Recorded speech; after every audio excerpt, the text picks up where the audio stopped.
Hello दोस्तों, कैसे हैं आप लोग। और मैं उम्मीद करता हूं कि आप लोग बहुत ही अच्छे होंगे, जहां भी होंगे स्वस्थ होंगे और मस्त होंगे। दोस्तों, हमारे यूट्यूब चैनल पे अगर आप नए हैं तो प्लीज़ सब्सक्राइब करें और अपने दोस्तों के साथ शेयर ज़रूर करें।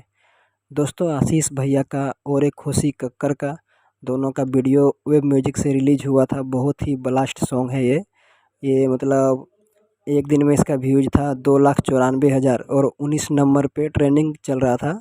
और लेकिन अभी अचानक इसका व्यूज हो चुका है 3,07,000, लेकिन ट्रेंडिंग का जो नंबर है वो 24 हो चुका है। अभी इसका जो लाइक है वो 12,000 है, कमेंट 500 कुछ है। तो दोस्तों, जिन जिन भाइयों ने यह गाना नहीं सुने होंगे तो जाके सुनिए।